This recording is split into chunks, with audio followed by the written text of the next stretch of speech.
All right, let's just jump right into this explainer. We're talking about the invisible threats lurking in your home Wi-Fi network this very second.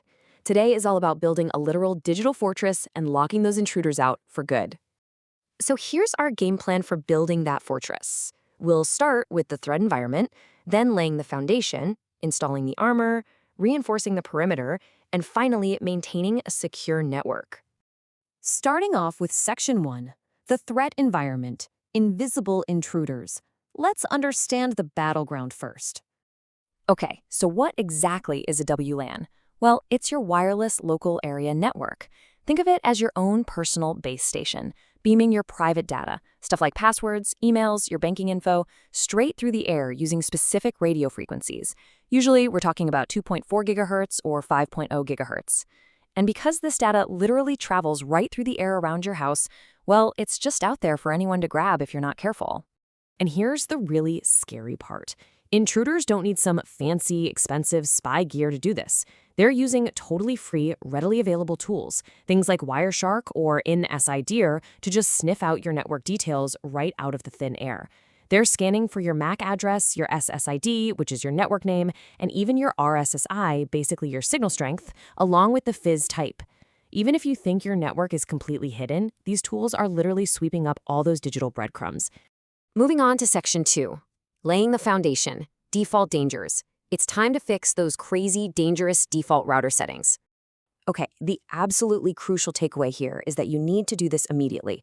First, log into your router's management portal. Usually do this by typing an IP address like 192.168.1.1 right into your web browser. Once you're in, you've got to change that default password. Factory default passwords are a massive, massive security risk because hackers already know them. If your password is still admin or password, an intruder basically gets an all-access pass to rewrite the rules of your network. After you fix that, change your default SSID name too. You know, the psychology behind naming your network is actually really fascinating. You definitely need to customize your SSID, but there's a strict rule here. Absolutely never use your home address, personal info, or the actual router model. If you're naming your Wi-Fi something like Netgear 500 or the Smith family, you are practically handing hackers the keys. Knowing your router model lets them exploit known software bugs for that specific device, and broadcasting your name just makes you a super easy mark. Keep it completely anonymous. All right, basics are set. Section 3, installing the armor, encryption standards. Let's get into the heavy-duty protection. Think of WEP, or Wired Equivalent Privacy, as this old, rusty padlock that you just need to throw in the trash. It uses these static keys that hackers can crack in literally seconds using dictionary or brute force attacks. Seriously, our sources point out that modern modems don't even use this anymore because it is just that vulnerable. On the flip side, WPA2 with AES, that's Advanced Encryption Standard, now that is a bank vault for your data. It uses symmetric key encryption, which is a fancy way of saying it scrambles your data into incredibly complex ciphertext, keeping it safely locked away. Now, when you're locking everything down, picking your frequency is a pretty big trade-off.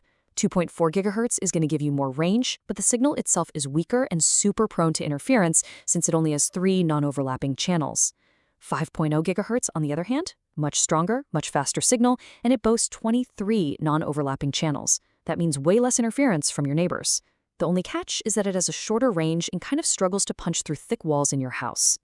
Armor is on. Let's check out Section 4, reinforcing the perimeter, advanced settings.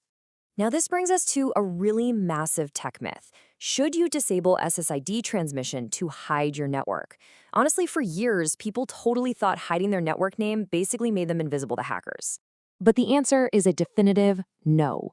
Hiding your network does absolutely zero to improve your security. Why? Well, because when a device connects to your Wi-Fi, that SSID information still travels completely unencrypted between your phone or laptop and the router. A determined intruder with a basic network analyzer can just sit outside, listen to the traffic, and scoop up your supposedly hidden network name anyway.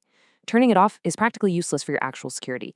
So instead of playing hide and seek with your network name, you need to focus on closing the actual backdoors. Disable these 3 settings immediately. First up, remote management. If this is on, anyone close enough can potentially mess with your router settings wirelessly. Next, Universal Plug and Play, or UPnP. Sure, it lets your smart devices talk to each other easily, but it's notorious for having massive security holes. Hackers absolutely love UPnP. And third, if your router has FTP capabilities, shut them down. Leaving these active is just rolling out the red carpet for an intruder. Okay, let's talk about MAC filtering. This is a feature that basically grants network access based on the unique physical MAC address of your device. Sounds like a really brilliant idea, right? Just create an exclusive VIP list of your trusted laptops and phones. But fair warning here. Our sources point out that MAC addresses travel in data packets totally unencrypted.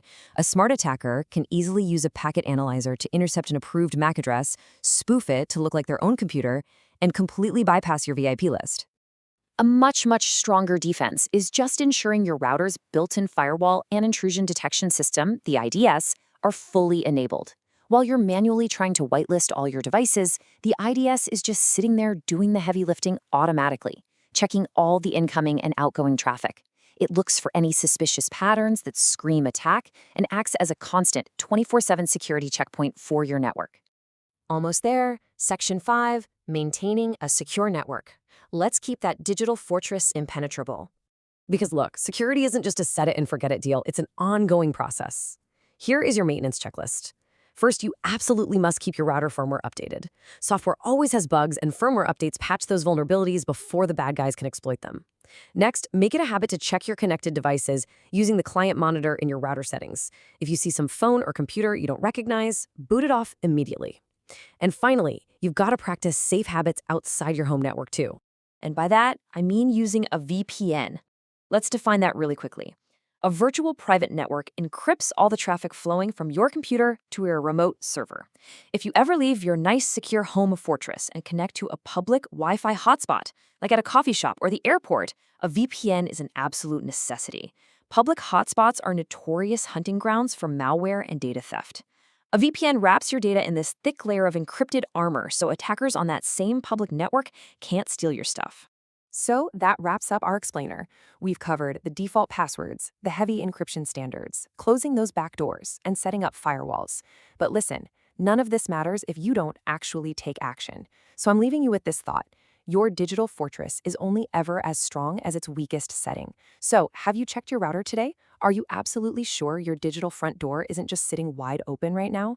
Do yourself a favor, log into your router, check the settings we just went over, and take control of your wireless security today. Thanks for joining me.